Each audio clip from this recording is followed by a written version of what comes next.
네, 짙은 관망세가 펼쳐집니다. 안개가 시장에 좌욱한 것처럼 앞으로도 못 나가고 뒤로도 많이 밀리지 않습니다. 이런 장세를 사슴장세라고 합니다. 사슴장세. 우리가 분리시 강세장은 황소라 그러잖아요. 황소는 뿔로 위로 치받아서 위쪽으로 간다는 거고요. 약세장은 곰이라고 하죠. 곰은 딱 그 상대방을 잡으면 아래쪽으로 탁 내리꽂는다고 합니다. 곰이고요. 사슴은 이 도로 가운데서 뭐 헤드라이트를 키우고 하는 차를 딱 만나면 사슴이 탁 움직이지 못한답니다. 이리도 못 가고 저리도 못 가고 이렇게 갇혀있는 장세를 그렇게도 표현하는데, 예, 전략 세워볼게요. 이기범 차장님. 예, 관망 분위기가 짙어요. 어떻게 해야 됩니까? 네, 그렇습니다. 이 시각 현재도 코스피 지수 1983포인트, 약 1.8포인트 약 강보 압력 나타났습니다. 역시 21선에서 공방을 보이고 있습니다. 수급 상황은 앞서 본 대로 크게 이변이 없습니다. 아무래도 최근 시장이 지금 약 2주째 코스피 시장이 상대적으로 종목 선정이라든지 투자 전략에 대해서 상당히 좀 애로사항이 많습니다. 앞서 말씀드린 대로 기관들 일부, 외국인들 일부 종목들 수익률 게임에 좀 들어가가지고 앞서 앵커님 말씀하신 그 사슴 장세, 좀 가두리 장세, 좀 갇혀있는 장세입니다. 지난 9월 14일 날 Q3를 발표 이후에 갭 상승 이후에 단기적으로 밴드 하단 라인은 1960에서 밴드 상단 2000포인트에 좀 가다있는 장세를 나타내고 있습니다. 그래서 아무래도 이제 현재 상태로서는 이평선이라든지 밀집돼 있고 종합지가지수 21선에 걸쳐 있어서 아무래도 이번 옵션 만기를 전후로 해서 약 변곡점이 나타날까 좀 생각을 하고 있습니다. 그래서 이번 한 주간에도 역시 마찬가지로 앞서 말씀드린 대로 역시 외국인들이 계속 전일 포스코를 제외하고 3거래일째 매도세를 나타내는데 차익 실현이 점점 나오는지 좀 봐야 되겠고요. 그 다음에 그 기관들, 특히 투신권들, 펀드 환매런, 펀드런에 대해서 좀 체크할 필요 있겠습니다. 역시 이제 어닝 시즌이 좀 들어오면서 실적과 수급 또 원달러 환율 최근에 원화 강세가 좀 강하게 나타나고 있어서 이런 관련된 종목으로 좀 압축을 할 필요가 있겠습니다. 역시 관심 업종은 3분기와 그다음에 또 4분기 어닝까지 얘기가 나오고 있습니다. 역시 실적이 좀 대두되고 있는 역시 IT 업종과 정유, 항공, 여행주를 좀 들 수 있겠습니다. 그리고 그 리스크 관리, 예를 들어서 21선에서 추가 이탈이 돼서 약간의 좀 가격 조정이 좀 더 깊어진다, 하락을 염두에 둔다면은 리스크 관리 차원에서 ETF인 관련된 코덱스 인버스까지 좀 간단히 짚고 넘어가겠습니다. 먼저 관심 업종 중에서는 제가 계속 국내 대표주인 삼성전자를 계속 외치고 다녔었습니다. 그런데 오늘은 뭐 삼성전자 역시 마찬가지입니다만은 반도체 업종에 관련되는 SK 하이닉스에 대해서 간단히 좀 말씀드리고 넘어가겠습니다. 최근에 그 반도체 업황이 그 메모리 반도체가 18개월 만에 현재 반등세를 나타냈습니다. 역시 출하익 기준인데요.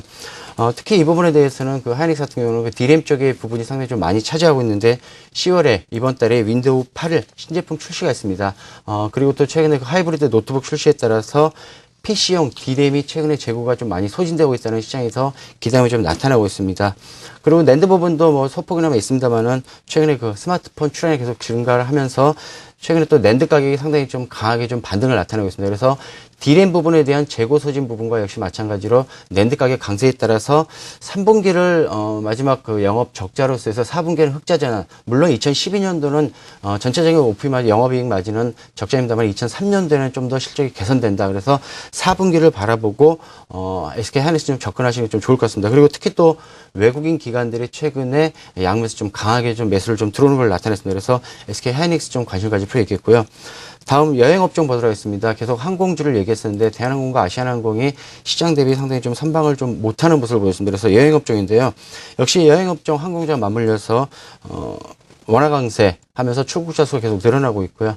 그 다음에 앞서 말씀드린 대로 출국자 수도 늘어나고 있고 중국인 관광객 수요가 상당히 최대가 늘어나고 있습니다. 실례로 실제 그 여행사들에서 입에서 나온 얘기인데 최근만 같으면은 계속 좀 나아질 것 같다는 얘기가 나왔습니다.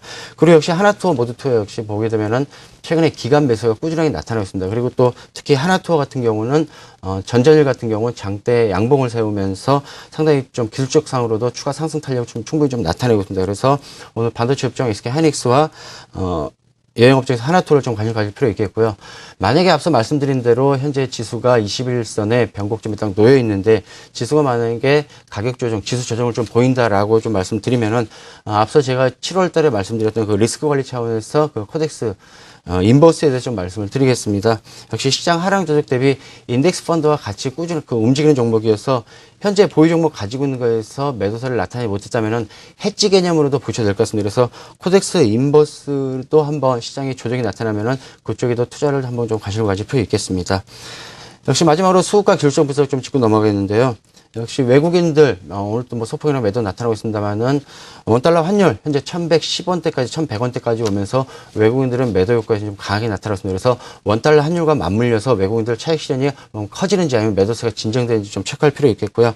역시 투신권 매도해 봅니다. 투신권 전일까지 해서 19일째 국내중앙 펀드런 현재 나타나고 있습니다. 그래서 투신권들 언제까지 그 펀드가 유출이 되는지 그 부분도 체크해야 될 것 같고요.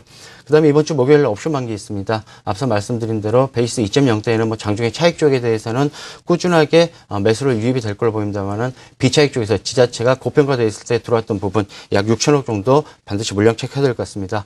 이번 한 주간에도 밴드라인은 약 1950에서 정거점에서 2000포인트까지 잡도록 하겠습니다. 예.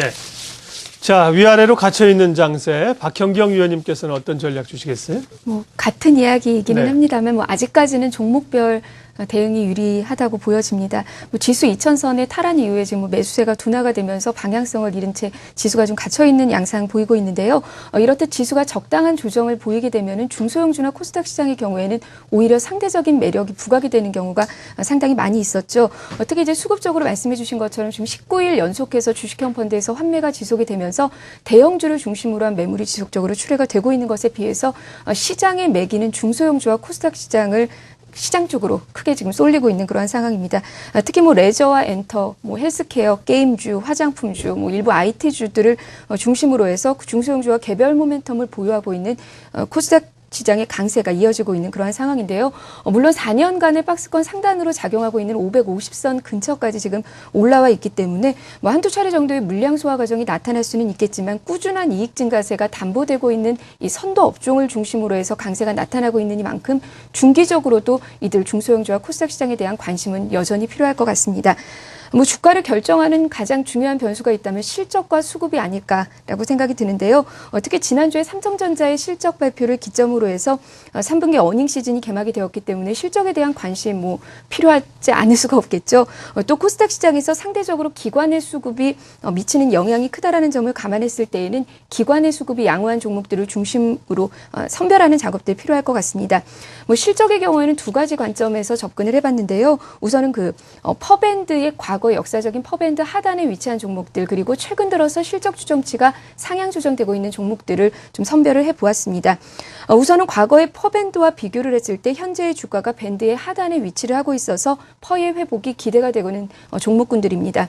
물론 단순히 퍼가 낮다는 것만으로 는 그 매력 요인이 되기에는 좀 2% 이상 부족하기 때문에 뭐 올해 이 영업이익 전망치가 작년보다 10% 이상 상향 조정될 것으로 예상이 되면서 해외 진출이나 뭐 새로운 기술의 보급 등으로 인해서 미래의 성장성까지도 보유하고 있는 종목들로 추려봤는데요. 코스닥 시장에서는 덕산아이메탈, 뭐 성광밴드, JC, 멜파스, BHI, 슈프리마, 국순당 정도로 꼽혔습니다. 두 번째로는 최근 한 달 동안 실적 전망치가 상향 조정된 종목들입니다. 실적 시즌에 들어가면서 관전 포인트의 경우 전년 동기보다 이익이 늘어났느냐, 뭐 몇 퍼센트나 이익이 증가했느냐 이런 것들도 중요한 포인트이지만 실적 발표일이 가까워질수록 이익의 전망치가 상향 조정되느냐 혹은 하향 조정되느냐 이건 역시 상당히 중요한 포인트일 것입니다. 왜냐하면 실적 발표일이 가까워질수록 나오는 추정치가 실제 실적에 보다 유사할 가능성이 높기 때문인데요. 그러니까 7월 달에 나온 3분기 실적 추정치보다는 10월 달에 나오는 3분기 실적 추정치가 훨씬 더 신뢰도가 높다라는 그러한 이야기가 되겠죠. 따라서 실적 시즌에 본격적으로 들어서면서부터는 실적 추정치가 상향 조정되고 있는 종목들에 대해서 보다 관심이 필요할 것 같습니다. 중소형주 가운데 최근 한 달 동안 실적 전망치가 상향 조정되고 있는 종목으로는 한정 KPS와 컴투스, 뭐 코스맥스, 카프로 등을 꼽을 수가 있겠습니다. 마지막으로 기관의 수급이 최근 들어 강화되고 있는 그러한 종목들인데요. 같은 업종이나 테마 안에서도 기관의 수급이 엇갈리는 종목들 많이 있죠. 특히 기관의 수급의 경우에는 개별 종목들에 대해서는 절대적인 영향을 미친다고 봐도 과언이 아닐 텐데요. 따라서 기관이 그동안 매도를 하다가 매수로 전환이 되었거나 주가의 등락에 상관없이 꾸준히 기관의 수급이 유입되고 있는 JC와 코스맥스, 메디톡스, 파라다이스, CJ E&M 그리고 인터파크 등을 수급 관심주로 꼽아드립니다. 예. 화요일장 출발 전략, HMC 투자증권 분당지점 이기범 차장, 우리투자증권 머그클럽 박형경 연구위원 두 분 함께했습니다. 수고들 하셨습니다.